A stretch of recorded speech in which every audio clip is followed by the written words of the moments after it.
గద్దర్ అభిమానులు కానీ గద్దర్ అభిమాన సంఘంకి సంబంధించిన వ్యక్తులు కానీ మనతో పాటు ఉన్నారు, మాట్లాడించే ప్రయత్నం. సార్ నమస్తే, చెప్పండి. సార్ ఇప్పుడు పవన్ కళ్యాణ్ మాట్లాడుతూ గద్దర్ కి కారు కొనిచ్చిన, నేను గద్దర్ అన్నకి చాలా సన్నిహితంగా ఉండేవాళ్ళం గద్దర్ తో అని చెప్పేసి చెప్తున్నా. యాక్చువల్ గా పవన్ కళ్యాణ్ గద్దర్ గారి సాయం తీసుకున్నాడా లేకపోతే గద్దర్ గారు పవన్ కళ్యాణ్ సాయం తీసుకున్నాడా? అది జగమెరిగిన సత్యం. గద్దర్ కు పవన్ కళ్యాణ్ సహాయం తీసుకోవలసినటువంటి దీన స్థితిలో లేడు.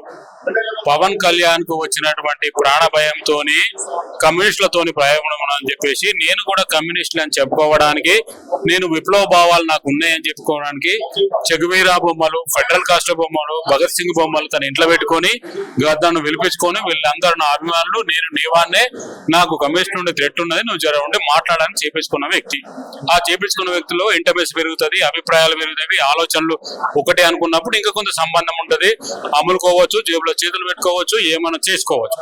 అట్లా చేసి ఉండొచ్చే తప్ప గద్దర్కు పవన్ కళ్యాణ్ యొక్క అవసరం ఎప్పుడు రాలేదు, రాదు కూడా. ఆయన అవసరమే చాలా మందికి ఉంటది, సమాజానికి ఉన్నది, సమాజం పొందుకున్నారు. ఇలా కారు కొనిచ్చిన అంటే గద్దరు తిరిగిన కార్లన్నీ నాకు తెలుసు, స్వయంగానే చూసిన. మరి ఆ కార్లన్నీ కొనిచ్చిన వ్యక్తి ఎవరో కూడా నాకు తెలుసు. మరి 4వ కారు ఎక్కడికి వెళ్ళి వచ్చింది, ఏ కారు కొనిచ్చిండు, ఎక్కడ కొనిచ్చిండు, అది ఎక్కడ పెట్టిండు? తన జేబులకు వెళ్ళే పైసలు తీసుకుంటున్నటువంటి ఫోటోలు కూడా ఇవాళ జనసేన మీడియా చెప్తున్నారు కదా. మరి కారు కొనిచ్చిన ఫోటో కూడా మీరు పెట్టుండ్రి, ఈ వివాదం ఉండదు కదా, ఆ వివాదం ఉండదు కదా. చేసిన సహాయము కుడి చేతితో చేస్తే ఎడమ చేయికి తెలియదు, ఎడమ చేతితో చేస్తే కుడి చేయి చేద్దాం. కానీ నువ్వు మనిషి చనిపోయిన తర్వాత చెప్తున్నావు కాబట్టి ఇది చాలా తీవ్రంగా బాధాకరంగా ఉన్నది. నేను తీవ్రంగా ఖండిస్తా. మేము చాలా సీరియస్ గా తీసుకుంటున్నాం. నువ్వు నిజంగా తీసుకుంటే ఏ కారు తీసుకున్నా, ఏ కారు కొనిచ్చినావు, ఏ శోభన కొనిచ్చావు చెప్పు, నీకు అంతకంటే మంచి కారే మేము మీకు రిటర్న్ చేస్తాం, నువ్వు ఎవరికన్నా ఇచ్చుకో అని చెప్పడానికే వచ్చినాం. లేదు అంటే బేషరత్గా బహిరంగంగా క్షమాపణ చెప్పాలా, లేదనుకుంటే తర్వాత కార్యక్రమాలు ఒక యుద్ధమే నడుస్తుంది అని చెప్పేసి చెప్తాం. సో ఎవరైతే గద్దర్ ని చంపాలని చూస్తున్నారో అదే వ్యక్తి దగ్గర అదే వ్యక్తి చాటు నుండి ఇప్పుడు గద్దర్ గురించి మాట్లాడటం ఎంతవరకు కరెక్ట్ అంటారు పవన్ కళ్యాణ్? అదే కదా, ఇప్పుడు గద్దర్ మీద కాల్పులు తెలిపినటువంటి వ్యక్తిని ఇవాళ తన భుజాలపై మోస్తూ ఆ కాల్పు బాధితుడికి మళ్ళీ నేను సహాయం చేసినానంటే గద్దర్ను చంపించినటువంటి దాంట్లో నీకు కూడా భాగస్వామ్యం ఉన్నదా ఏమిటి? ఒకవేళ నువ్వు చంపిన వ్యక్తి దూరంగా ఉండాలి కదా. నీ గద్దర్ అంతా శనివులైతే గద్దర్ యొక్క శత్రువులను, గద్దర్ని అంతం చేయదలసినటువంటి వ్యక్తులకు దూరంగా ఉండాలా. కానీ నువ్వు ఇలా నువ్వు చాలా దగ్గర అయిపోయి వాళ్ళతో భాగస్వామ్యమైనటువంటి గద్దర్ యొక్క హత్యల మీద కూడా నీకు భాగస్వామ్యం ఉండే ఉంటది. మీరందరూ భాగస్వామ్యులు అని చెప్పేసి మేము భావించాల్సి వస్తుంది. ఇటువంటి నాటకాలు, ఇటువంటి వేషాలు అన్నటువంటిది ఏదని చెప్తున్నాం. మీరు తెలంగాణను నవనిర్మాణం చేయవలసిన అవసరం లేదు.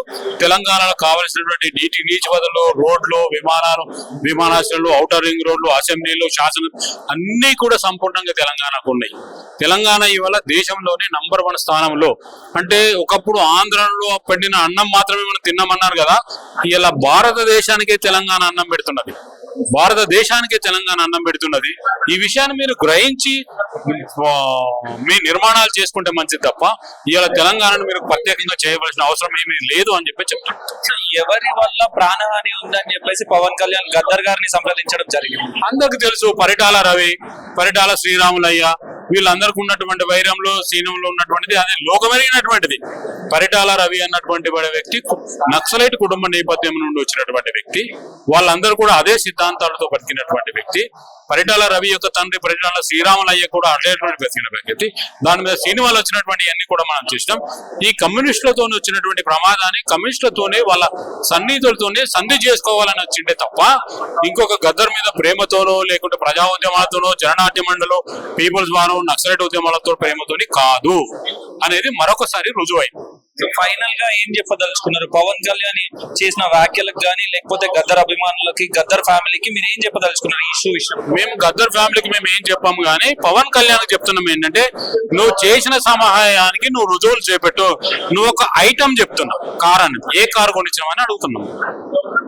ఇలా చనిపోయిన తర్వాత అడుగుతున్నావు అని అంటే నువ్వు బిజినెస్ చేసినట్టున్నావు బాబు. ఆయన లేకున్నా కూడా ఆయన వారసులుగా, ఆయన అనుచరులుగా మాకు ఒక బాధ్యత ఉన్నది. నువ్వు కారు కొనిచ్చినావు కదా, ఆయన చనిపోయిండు, మేము కూడా కారు మీకు ఇస్తాం, ఇంకొకరికి ఇచ్చుకోదండి, ఎవరితో ప్రయాణం చేసుకొని చెప్పడానికి మేము వచ్చినాం.